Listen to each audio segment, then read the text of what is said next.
Shalom saudara-saudara, damai di hati. Tema khotbah pada saat ini ialah Tuhan menyediakan. Nah saudara-saudara, hidup beriman kita adalah hidup yang tidak luput dari kegoncangan-kegoncangan. Bagaikan sebuah perjalanan, ada kalanya kita jalan di jalan yang mulus, jalan tol, boleh dikatakan hampir tidak ada goncangan. Akan tetapi tidak jarang juga kita akan melewati jalan-jalan yang berbatu dan berlubang yang banyak menggoncang. Jangankan di dalam perjalanan di darat, ketika kita melakukan perjalanan udara pun, ada saat di mana penerbangan yang kita sedang ikuti itu terasa begitu mulus. Tetapi ketika pesawat memasuki area yang berawan, maka akan mendatangkan kegoncangan-kegoncangan. Bahkan tidak jarang mengalami yang namanya turbulensi. Ada kalanya pesawat itu jatuh beberapa meter, bahkan ada kalanya beberapa puluh meter dia jatuh, lalu dia normal kembali, membuat jantung kita menjadi cukup syok. Begitu juga dengan kehidupan beriman kita. Tidak jarang kita akan mengalami goncangan-goncangan iman. Akan tetapi justru ketika goncangan-goncangan iman itu terjadi, ini menandakan bahwa iman kita itu hidup. Sama seperti bunga yang hidup dan bertumbuh itu pasti ada gangguan dari hama, dari kutu. Itu tandanya bunga itu sedang hidup dan bertumbuh. Sebab kalau bunga itu tidak diganggu oleh hama, oleh kutu, maka itu berarti bunga plastik, saudara-saudara, bukan bunga yang hidup. Nah, demikian pula iman kita. Apabila kita mengalami goncangan-goncangan iman, itu mengkonfirmasi kita bahwa iman kita itu sebenarnya sedang hidup dan sedang mengalami suatu pertumbuhan. Nah, bila demikian mari kita melihat hal-hal apa sajakah yang bisa mendatangkan goncangan-goncangan bagi iman kita. Nah, saudara-saudara, hal-hal yang bisa mendatangkan goncangan dalam iman kita itu yang pertama adalah keraguan dan ketidakpercayaan yang ada di dalam hati kita. Sebab kita perlu jujur, tidak jarang kita meragukan pemeliharaan Tuhan. Kita kurang percaya pada janji-janji dan jaminan-jaminan dari Tuhan, seperti yang sudah Dia katakan di dalam firman-Nya yang tertulis. Jangankan kita, Yohanes Pembaptis pun pernah mengalami goncangan iman oleh karena keraguan dan kekurang percayaannya. Waktu dia di dalam penjara, dia mendengarkan kabar tentang pekerjaan-pekerjaan yang dilakukan oleh Yesus. Lalu Yohanes Pembaptis mengutus murid-muridnya datang kepada Yesus dan bertanya, Guru kami Yohanes Pembaptis menyuruh kami untuk datang bertanya kepadamu, apakah engkau Mesias yang akan datang itu? Padahal waktu Yohanes belum dipenjara, saat dia membaptis Yesus, dia mengatakan, inilah anak domba Allah yang datang untuk menghapus dosa dunia. Dia tahu Yesus adalah Mesias. Tetapi ketika di dalam penjara terjadi keraguan, terjadi kekurang percayaan, dia suruh murid-muridnya tanya apa memang dia, Yesus itu, Mesias yang dijanjikan akan datang dan sudah datang. Ada keraguan. Seorang Yohanes Pembaptis pun masih bisa meragukan Yesus adalah Mesias, apalagi kita, saudara-saudara, yang bukan nabi.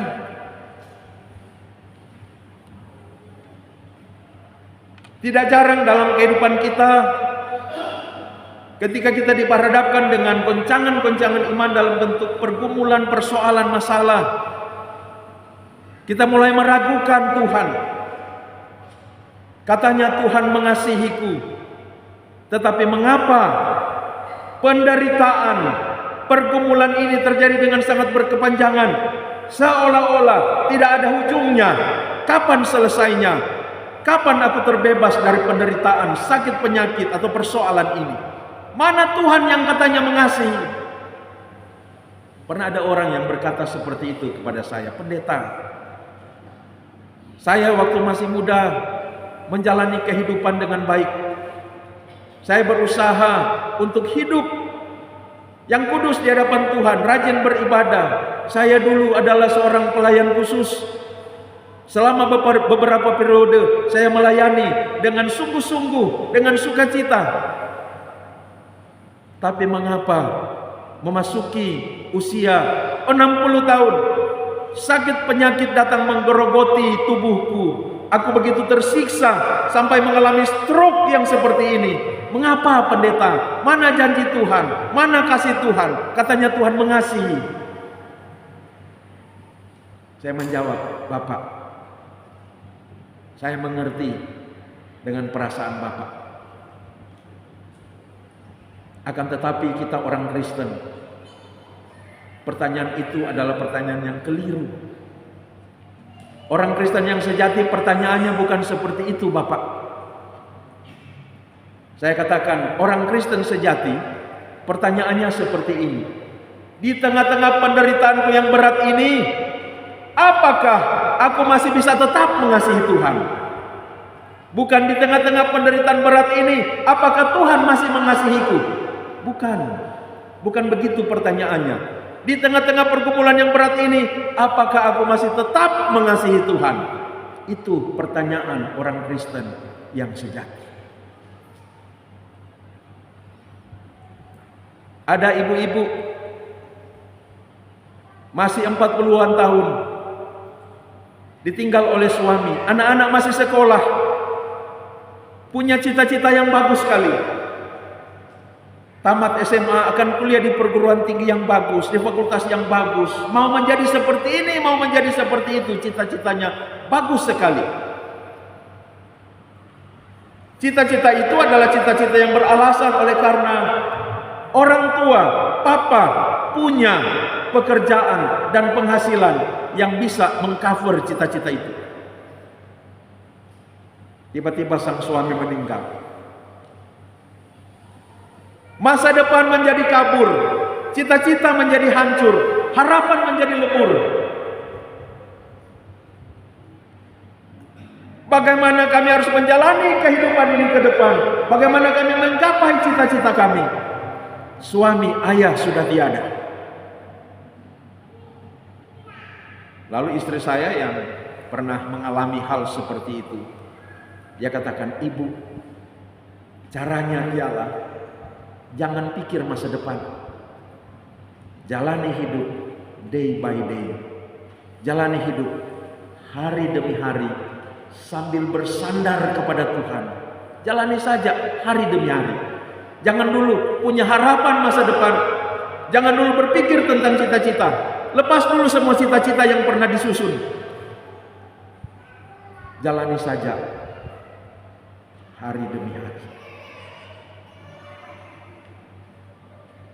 Ada teman kami yang mengalami itu dan ternyata dia bisa.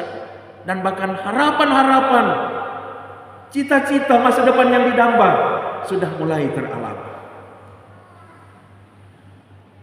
Jadi seringkali goncangan-goncangan iman terjadi justru dari dalam hati kita sendiri yang seringkali suka meragukan akan pemeliharaan Tuhan. Yang kedua, goncangan iman terjadi oleh karena pekerjaan iblis. Saudara-saudara, meski hidup kita lancar-lancar, baik-baik, aman-aman, jangan kira akan terus seperti itu. Kita perlu selalu mengingat ada satu musuh kita yang pekerjaannya apa? Satu musuh kita yang namanya iblis, yang pekerjaannya mau menghancurkan kita, menghancurkan masa depan kita, menghancurkan iman kita. Waktu di Taman Eden, Hawa jalan-jalan di dekat-dekat pohon pengetahuan yang baik dan yang jahat. Lalu tiba-tiba ular yang adalah simbol dari iblis muncul. Halo Hawa, apa kabar? Oh baik. Bukankah Allah telah berfirman, semua buah yang ada di taman ini tidak boleh kamu makan? Oh salah kamu iblis. Allah berfirman, semua buah dari pohon yang ada di taman ini boleh kamu makan, boleh kami makan, kecuali buah dari pohon yang ada di tengah-tengah taman ini tidak boleh kami makan, sebab pada hari kami memakannya, kata Tuhan, kami akan mati. Oh begitu, hei. Ketahuilah sesungguhnya kalau kamu memakan buah itu, kamu tidak akan mati. Justru kamu akan menjadi seperti Allah. Oh ya, kata Hawa. Lalu Hawa melihat buah itu baik kelihatannya, sedap untuk dimakan, lagian menarik karena mengandung pengertian. Maka dia ambil buah itu, dia memakannya. Dia kasih kepada Adam, suaminya. Adam, coba kamu makan, ini buah. Ternyata enak dan memberi pengetahuan. Adam yang dengar firman Allah, dengar langsung. Tidak boleh kamu makan sebab kamu akan mati jika memakannya. Adam dengan ringan dia mengambil buah itu lalu dia memakannya, saudara-saudara. Maka manusia jatuh di dalam dosa. Iblis menggoncang iman mereka dan mereka tidak dapat bertahan. Mereka jatuh di dalam dosa. Sehari-hari iblis mau menggoda kita, mau menggoncang iman kita agar supaya kita jatuh di dalam dosa, agar supaya iman kita hancur, agar supaya masa depan kita berantakan. Yang ketiga, iman kita bisa tergoncang oleh karena penderitaan, baik penderitaan yang kita alami atau penderitaan yang dialami oleh orang lain. 1-2 tahun baru lewat bencana pandemi COVID-19. Jutaan orang di dunia ini tewas oleh karena virus yang kecil tak kelihatan namun sangat ganas dan membinasakan ini. Dan mungkin di antara jutaan orang itu ada orang-orang yang kita kasihi.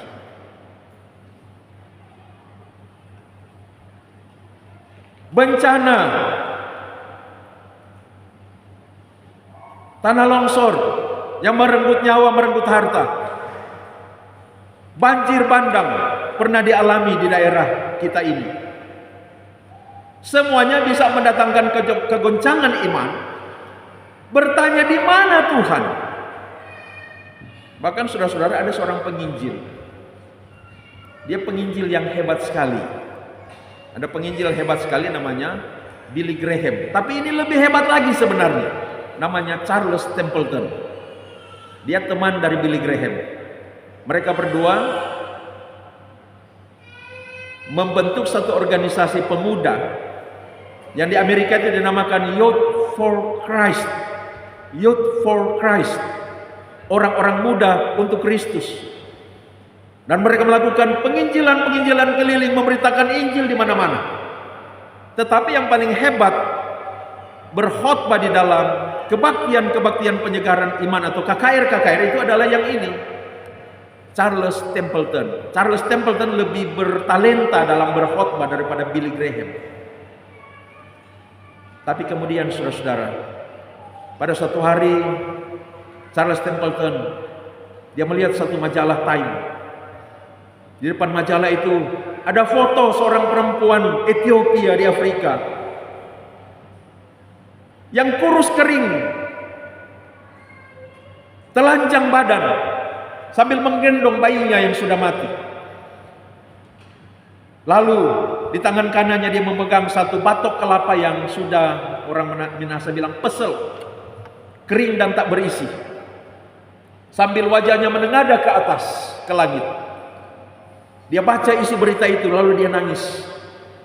Dia tanya, ini penderitaan sudah keterlaluan. Ethiopia, Afrika dilanda dengan kelaparan. Mayat-mayat berkelimpangan di jalan, bahkan tidak ada orang yang bisa memakamkannya, saking lemahnya tak punya makanan. Dia katakan ini penderitaan yang keterlaluan. Kalau Tuhan ada, mengapa penderitaan ini terjadi? Lalu diambil kesimpulan, berarti Tuhan tidak ada. Padahal ini penginjil. Diambil kesimpulan Tuhan tidak ada. Dan dia menjadi seorang yang ateis sampai pada hari ini. Belum lama ini seorang wartawan dari majalah Time datang mewawancara dia. Namanya Lee Strobel, wartawan itu. Lee Strobel mewawancarai dia di rumahnya. Bapak Charles, bagaimana dengan keadaan Anda sekarang? Dan ternyata dia sedang beraktivitas menjadi salah satu penerbit majalah porno, Charles Templeton. Jadi salah satu penerbit majalah porno, majalah Playboy itu, saudara-saudara, di Amerika. Bayangkan, dari penginjil jadi redaktur dan penerbit majalah porno. Oh, itu ya aktivitas Anda sehari-hari. Setelah bercakap-cakap di pojok percakapan, Lee Strobel, wartawan itu, dia tanya, bagaimana dengan Yesus? Apa Anda masih berbicara dengannya? Tahu-tahu dia nangis. Dia katakan, saya sudah tidak pernah berkomunikasi dengan dia. Saya sudah memutuskan hubungan saya dengan dia. Sudah lama kami putus hubungan. Meskipun dia menjadi ateis, tetapi ketika dia berkata, sudah lama kami putus hubungan, itu mengasumsikan di balik daripada pemikirannya Tuhan tidak ada. Oleh karena penderitaan yang dia lihat itu, berarti Yesus itu ada. Dia katakan, kami sudah lama putus hubungan. Penderitaan bisa menggoncang iman. Itu yang ketiga. Yang keempat, iman bisa goncang juga oleh karena orang lain. Contoh Petrus. Hanya seorang hamba imam besar, seorang perempuan berkata kepadanya ketika dia sebentar mengamat-amati Yesus yang sedang dianiaya. Hamba perempuan itu berkata dengan kencang, orang ini saya tahu juga dia adalah salah satu dari pengikut Yesus. Iman Petrus goncang. Dia berkata, tidak, saya tidak mengenalnya. Sampai 3 kali, lalu ayam berkokok. Karena itu firman Tuhan pernah menasihati juga kita. Hati-hati bergaul. Salah pilih teman, itu juga berarti kehancuran. Termasuk kehancuran rohani. Bergaul dengan orang-orang yang mengasihi Tuhan akan membuat kita menjadi orang-orang yang mengasihi Tuhan. Bergaul dengan orang-orang yang tidak hidup dalam Tuhan bisa menjangkiti kita. Tidak hidup di dalam Tuhan. Ketika orang-orang melakukan hal-hal yang jahat kepada kita, kita disolimi, kita ditipu, kita dihianati, bisa menggoncang iman kita, saudara-saudara. Lalu yang kelima, iman kita bisa goncang oleh karena godaan-godaan dunia, godaan kemuliaan dunia, godaan harta benda, godaan materi, godaan uang. Saya kasih jabatan kamu asal kamu meninggalkan iman kepada Kristus, pindah ke agama lain. Ada banyak anak-anak muda yang meninggalkan Yesus demi yang namanya cinta. Mudah-mudahan tidak terjadi di Jemaat Kemim Bukit Moriati Kalabar.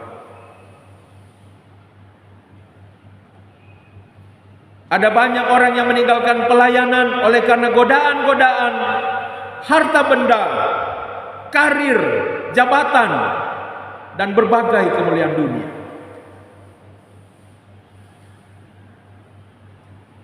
Jadi kita perlu untuk tahu bahwa godaan-godaan dunia itu bisa membuat iman kita goncang dan meninggalkan Tuhan. Dan bahkan Yesus sendiri pun salah satu godaan yang dilancarkan iblis kepadanya adalah, kalau kamu mau sujud menyembah aku, semua kemuliaan dunia yang kamu lihat dari atas gunung ini kuberikan kepadamu. Tapi Yesus tidak jatuh ke dalam dosa. Yesus katakan, hai iblis, hanyalah engkau, sebab hanya kepada Bapa di sorga kita boleh menyembah. Yang keenam, nah ini yang Cukup dilematis karena ternyata dari Alkitab kita belajar iman kita bisa goncang oleh karena pekerjaan Allah, saudara-saudara. Allah sendiri bisa menggoncang iman kita. Dan itu yang boleh kita lihat dari teks firman yang kita baca tadi. Allah menggoncang iman Abraham. Itu yang juga dinyanyikan dalam lagu oleh kolom 14 tadi. Abraham diuji oleh Allah. Jadi kepada Abraham ini Allah sudah berjanji, mari ikut aku akan menjadikan engkau bangsa yang besar. Keturunanmu akan banyak seperti bintang di langit dan pasir di laut. Itu banyak sekali, saudara-saudara, tak terhitung banyaknya. Dan bahkan keturunanmu akan menjadi berkat bagi bangsa-bangsa. Nah ini kalau di dalam ranah teologi secara akademis disebut dengan istilah nubuatan mesianik. Jadi sejak sebenarnya dari penciptaan juga, dan sekarang dalam konteks panggilan Abraham ada nubuatan mesianik. Jadi keturunannya itu akan menjadi berkat bagi bangsa-bangsa, itu menunjuk pada Yesus. Karena itu disebut nubuatan mesianik. Tapi Abraham dan Sarah tunggu-tunggu, tidak datang-datang juga keturunan itu.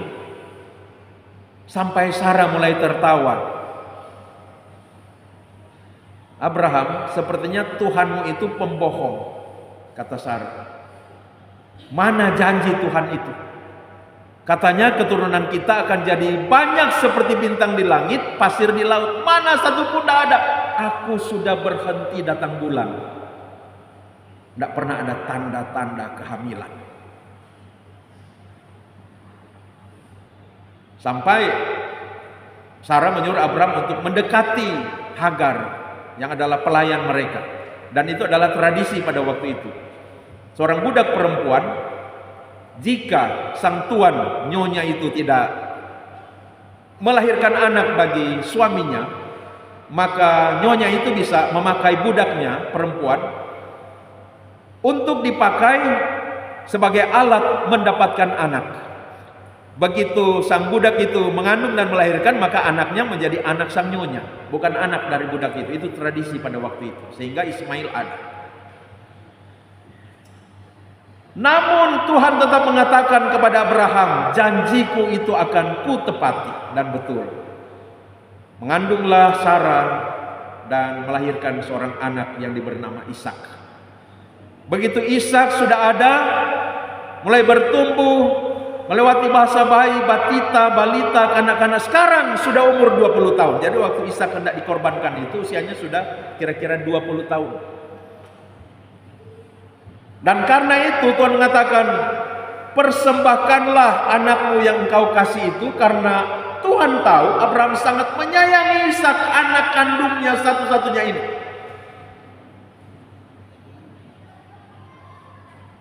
Tuhan menyuruh Abraham untuk pergi mempersembahkan Ishak sebagai korban bakaran di tanah Moria. Kira-kira kalau kita yang mengalami itu, bagaimana perasaan kita, saudara-saudara? Pasti kita mengalami kegoncangan iman. Mungkin kita akan mulai posting di media sosial, engkau yang berjanji, engkau juga yang mengingkari. Dan saya yakin Abraham ini juga dia mengalami kegoncangan iman itu. Bagaimana sih Tuhan? Katanya jadi seperti banyaknya bintang dan pasir di laut. Tetapi kenapa sekarang harus dikorbankan? Abraham bergumul satu malam. Dan pada akhirnya dia mengambil keputusan. Ini Tuhan. Setidak masuk ke akal apapun firman Tuhan, saya harus taat. Meskipun saya tidak mengerti perintahnya, saya harus taat. Meskipun sakit, saya harus taat. Nah ini Abraham, saudara-saudara. Imannya goncang, tapi dia memilih untuk taat.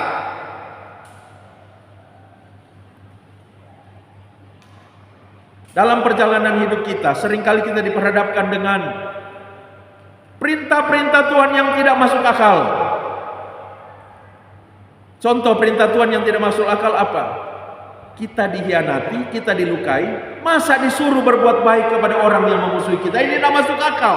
Yang masuk akal ialah dia melukai, saya balas melukai. Ini yang masuk akal. Tetapi kita belajar dari Abraham. Meskipun tidak masuk akal, meskipun seolah-olah Tuhan itu seperti keliru memberi perintah, meskipun sakit, kita belajar untuk taat. Meskipun tidak mengerti, kita belajar untuk taat. Banyak orang Kristen prinsipnya harus mengerti dulu, masa tidak masuk akal begini kita harus ikutin. Tidak. Harus masuk akal dulu, harus mengerti dulu. Tapi Abraham, ini Tuhan, jelas ini Tuhan. Saya harus taat. Dia persiapkan semuanya, dia bawa Ishak, saudara-saudara. Dia persembahkan di Gunung Moria. Ishak tanya, "Papa, api sudah ada, pisau sudah ada, kayu-kayu sudah ada. Dombanya mana, Papa?" Inilah iman Abraham. Dia katakan, nanti Tuhan yang menyediakan. Yehova Jireh. Tuhan yang menyediakan. Maka Ishak diam. Begitu Ishak diikat, ditaruh di atas kayu, Ishak tetap diam. Begitu belati sudah diangkat siap untuk dihujamkan ke tubuh Ishak, maka malaikat Tuhan bersuara, "Abraham, Abraham, tahan. Engkau sedang dalam ujian. Jangan bunuh dia." Abraham lihat, Tuhan sudah menyediakan seekor domba yang tanduknya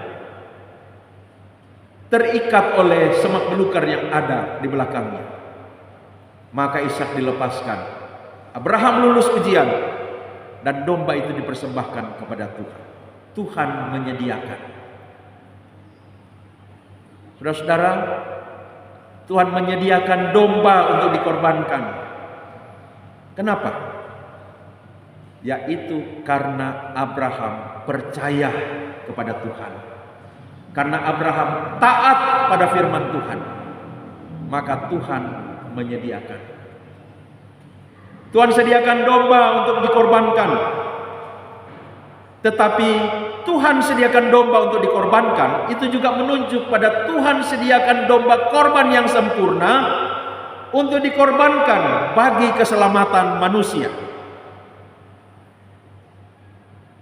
Jadi peristiwa pengorbanan Ishak itu menjadi suatu ilustrasi yang menunjuk pada pengorbanan Yesus, anak tunggal Bapa yang dikorbankan demi keselamatan manusia. Manusia tidak bisa menyediakan korban yang sempurna, karena di dalam perjanjian lama korban yang dipersembahkan untuk menjadi korban keselamatan harus sempurna, tak bercacat, bulu-bulunya lebat, tubuhnya gemuk, kakinya lurus, matanya tak berair, tidak ada kutu sedikit pun. Hewan korban itu harus sempurna. Dan tidak ada manusia yang sempurna yang bisa dikorbankan kecuali Allah itu sendiri menjadi manusia. Maka pertanyaan, mengapa Allah menjadi manusia? Jawabnya ialah supaya dia bisa mati.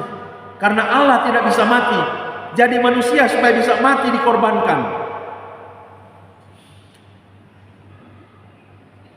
Dikorbankan menjadi korban penebus dosa. Maka melalui pengorbanan Kristus, anak tunggal Bapa satu-satunya, manusia yang sempurna, karena Allah lah yang menjadi manusia, menjadi korban yang sempurna.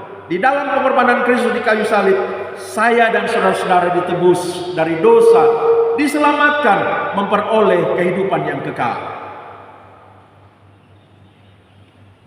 Jadi yang pertama, Tuhan Allah menyediakan domba korban bagi Abraham. Yang kedua, penyediaan domba korban bagi Abraham itu adalah merupakan metafora, perumpamaan yang menunjuk pada tersedianya korban sempurna, yaitu anak tunggal Bapa sendiri, demi menebus dosa kita manusia. Yang ketiga, Allah menyediakan kebutuhan untuk pengorbanan bagi Abraham. Allah menyediakan kebutuhan untuk keselamatan kita. Apa kebutuhan utama kita dalam perjalanan kehidupan kita? Kita membutuhkan makanan, kita membutuhkan pakaian, kita membutuhkan rumah, kita membutuhkan kesenangan. Betul, semua itu kebutuhan. Tapi ada satu kebutuhan yang paling utama. Sebab apa artinya kita punya semuanya itu? Bahkan Yesus mengatakan, apa artinya kita memiliki nyawa, tetapi kemudian kita kehilangan nyawa? Artinya apa artinya kita memiliki kehidupan yang sementara di dunia ini dengan segala pemenuhan kebutuhannya, tetapi pada akhirnya kita tidak hidup di dalam surga? Maka kebutuhan yang paling besar, yang paling utama dalam kehidupan manusia ialah penebusan dosa, keselamatan bagi jiwanya, dan itu disediakan oleh Allah. Yang keempat, Allah menyediakan solusi, jalan keluar atas setiap persoalan. Ishak bertanya, "Papa, mana korbannya?" "Tenang," Abraham katakan, "Tuhan yang menyediakan." Ketika dalam hidup ini kita menghadapi rupa-rupa tantangan, masalah, persoalan, pergumulan, tetapi ketika kita tetap percaya kepada Tuhan, bersandar kepada Dia, maka Dia menyediakan solusi. Tetapi kembali lagi, masalah apakah yang paling besar di dalam kehidupan kita manusia? Ketiadaan makanan, ketiadaan pakaian, ketiadaan uang, ketiadaan jabatan, ketiadaan senang-senang? Bukan, saudara-saudara. Masalah yang paling besar, paling tragis dalam kehidupan manusia adalah dosa. Dan Tuhan telah menyediakan solusi atas masalah yang paling besar ini, yaitu pengorbanan putra tunggalnya Yesus Kristus di kayu salib, saudara-saudara. Allah menyediakan hal-hal yang paling utama dalam kehidupan kita disediakan oleh Allah. Maka jangan pernah ragukan kalau cuma makanan, kalau cuma minuman, kalau cuma pakaian, kalau cuma rumah, kalau cuma kebutuhan-kebutuhan sementara di dalam dunia ini, jangan pernah kita meragukan Dia. Allah pasti menyediakannya. Tetapi menjadi pertanyaan yang patut kita pikirkan dengan serius, adakah kita punya iman seperti Abraham? Itu yang pokok, saudara-saudara. Kita belajar dari iman yang ada pada Abraham. Sebab Abraham mengalami penyediaan Allah karena dia beriman dan dia lulus ujian iman. Maka mari menjadi orang-orang yang beriman seperti Abraham. Dari iman Abraham kita belajar, iman itu mendatangkan pengharapan bagi kita. Sehingga di tengah-tengah kemelut apapun selalu ada pengharapan di dalam Kristus. Iman Abraham mengakibatkan Abraham bertekun. Abraham bertekun di tengah-tengah kebingungannya, bertekun dan taat di tengah-tengah kerisauannya. Ini sudah lama ditunggu-tunggu, sudah ada umur 20, mengapa harus dikorbankan? Dia bertekun di dalam kerisauannya sambil mata memandang pada janji Tuhan. Maka kita harus bertekun di dalam iman. Lalu kemudian Abraham memiliki iman yang berkemenangan. Tetapi bagaimana supaya kita bisa memiliki iman seperti Abraham? 3 hal. Yang pertama, kita harus selalu melekat pada firman yang tertulis dalam Alkitab, yang kita baca, kita renungkan, kita pelajari lewat pemberitaan-pemberitaannya. Yang kedua, kita harus selalu memiliki relasi dengan firman yang hidup, firman yang menjadi daging, yang duduk di sebelah kanan Allah, yaitu Yesus Kristus. Selalu berelasi dengan Dia, bersekutu dengan Dia, melalui doa, melalui ibadah, melalui penyembahan kita seperti siang hari ini. Dan yang ketiga, kita selalu harus berjaga-jaga di dalam iman, supaya tidak jatuh seperti Adam dan Hawa. Kita harus berjaga-jaga seperti Yusuf, sehingga meskipun istri Potifar datang, "Mari tidur dengan aku, mari kita menikmati sama-sama kesenangan." Tapi Yusuf berkata, "Bagaimana mungkin aku melakukan kejahatan yang besar ini dan berbuat dosa kepada Allah?" Lalu dia lari meninggalkan istri Potifar itu. Kita harus berjaga-jaga supaya kita jangan jatuh di dalam dosa. Kita harus berjaga-jaga supaya kita tetap hidup taat patuh pada firman Tuhan. Maka jika 3 hal ini kita wujudkan dalam kehidupan kita, kita akan memiliki iman seperti Abraham, Maka kegoncangan apapun yang terjadi dalam hidup kita, Tuhan pakai semua itu untuk membuat iman kita naik kelas, iman kita tumbuh, iman kita semakin kuat, dan kita akan mengalami ketersediaan berkat-berkat yang Allah sediakan bagi setiap kita dalam perjalanan hidup kita. Terpujilah Kristus. Amin.